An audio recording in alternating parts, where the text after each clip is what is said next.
G'day folks, welcome back to another share update, and today we're looking at Western Digital and SanDisk, and this is a request from a user, so hopefully this covers your questions.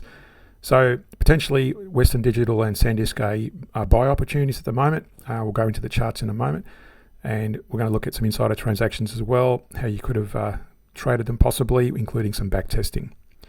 Don't forget to also hit that like and subscribe button to support the channel, and reference the +1 videos for a deeper dive into some of the trading strategies we cover in this video. In terms of the outlook, Western Digital appears to be in a stronger footing, significant revenue growth with improved margins and free cash flow turning positive. However, it still faces industry cost competition risks. SanDisk is benefiting from a strong demand environment, flash memory, AI-driven storage growth, but profitability remains weak, and there are execution startup cost challenges. From a fundamentals perspective, Western Digital looks more stable, and SanDisk offers higher upside potential tied to secular storage trends with higher execution risk. Also, these are some of the inside transactions we've identified. Now you'll notice there's all sales been made for Western Digital, the latest being to the 4th of September this year, and there's no insider transactions to report for SanDisk. So we always look at the long-term trends first, the weekly here in this case, and you can see here the price is very strongly above the moving averages, which is a nice little bull run. Likewise, the CCI also. Now at the moment, it's consolidating in that range at the moment, and the CCI is pulling back towards that moving average range. So there's a bit of caution there. That's the weekly. Also, there's no divergence on the weekly.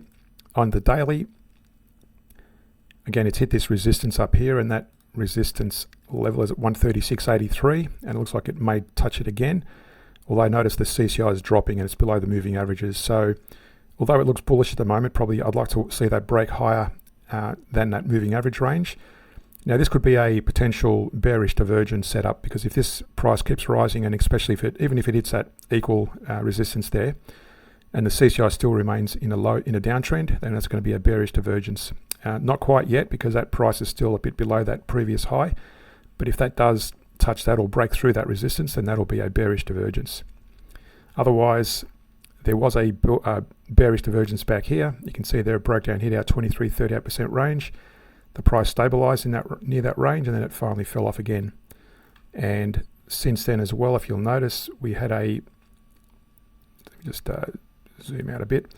If we had a bullish divergence here, lower lows on the price versus the same period, higher lows on the CCI. That was a bullish divergence, and that would have been a sweet area to go long if you're trading on the daily. Now, if you're looking at the 1 hour chart, looking for any micro moves, again, there's that resistance, and it's come close to it a couple of times. Now, you'll notice back here we had a bearish divergence. It broke down. Now, that actually, did it hit the target? Let's have a look. Take it back to that significant low.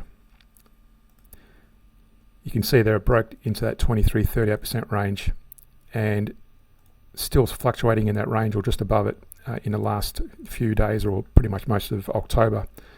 So it could actually go higher, but again, notice on the hourly that's in that moving average range. So if I was going to buy this, I'd wait for this to break higher.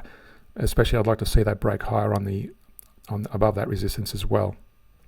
Now, in terms of back test, what I've got here, going long from, let's go back to so from the daily, we go long when the price breaks above the moving averages, and so is the CCI. That's a entry positioning. If you're trading on the 1 hour time frame, always go in direction of the daily.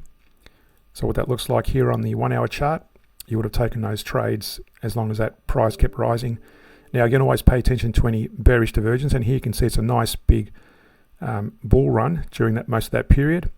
And at that point there, very visibly, you can see the downtrend in the moving average of the price, but also the CCI. You would have closed out your positions there, and in this case, you had no positions open anyway, and I was returning a nice little sum. And then you would have waited for another break to the upside like it did there. And again, notice here that the CCI started dropping off. Gave you a few let me just zoom in for a moment.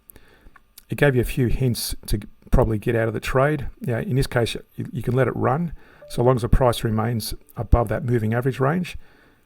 And you could have closed it out on that point there, but I'd like to see the moving average range turn down more strongly like it did here. That would have been probably the optimal level to get out of it, with the moving average range on both the price and the CCI bending down. And then go long again there, let it run, and then close it out again when the price and the moving average of the CCI break to the downside. Next, we'll look at SanDisk. Now on the weekly, first off, the price is well above the moving averages. On the chart here, there's no CCI drawn for it, so we can't really tell if there's any divergence or not, but very obviously it's a bullish momentum at the moment on the weekly. On the daily, we do have a bit of a CCI drawn here. Again, you can see there's a bearish divergence there, lower highs on the CCI versus higher highs on the price. So just be cautious about going long, because this may have completed its run, but doesn't always mean that way. You can see here that was the early warning of a bearish divergence up until that point. The price pulled back slightly, but then it kept rising, although the CCI kept falling. So these divergences are not conclusive. We want to see a bigger picture of them to get a better feel for where they go. But at the moment on the daily, bearish divergence, but still bullish on the price. And if we go to the 1 hour time frame to see for any micro moves, what we look for, first of all, it's bullish above the moving averages. You can see there the CCI is just about to break into that moving average range, but still bullish. And let's see if there's any divergence. If we zoom out, the last divergence we had is bearish divergence back here. Dropped. Now this one probably failed. Let me just try and draw the Fibonacci's for that one. So we would have taken it back to that low where it broke below the moving average, and the moving average range started bending down. And you can see there, just zooming in, that just kissed it possibly at that point, depending on how accurately I drew that Fibonacci. So again, that's why I don't trade these. I look at them as exit points. If I'm going long during this period, I use it as an opportunity to get out, and then you would have got out during that period there, no matter how far it fell, then you would have got back into a long position at that point there. So again, I don't trade these to go short. I use them as exit points if I'm going long in this case. So at the moment on the 1 hour, it's still bullish, and there's no divergence really at the moment to worry about.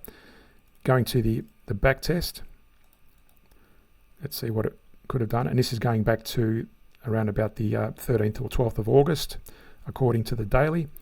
And again, track it with the moving averages on the price. Wait for any sudden drop, like back here, for example. That was a significant drop, as we just mentioned, breaking into that, close to that divergence target. And you would have let your profits run during that period, and then get back into the run with the CCI and the price moving higher, close it out, and then start seeing it move higher again, and probably getting close to close it out as soon as you start seeing a bit of a pullback into that moving average range on the CCI. Remember, I can't tell you to buy any of the recommendations made in this video, so you need to do your own due diligence. But if you want to get a deeper dive into some share trading ideas, I do a weekly bullish share run and it scans for any bullish shares. And in the past month, this is going back to about the 21st of September, we traded these stocks and we closed them out, and they returned at 9.65% in about 30 days. So not a bad little return, trading minimal amounts in your account. So reference the +1 or videos, but also the Patreon page, links in the description below, where we look at that bullish share run happens on a weekly basis, and sometimes I do midweek updates. So hit that like and subscribe button, support the channel. Thanks for watching, and see you in the next update.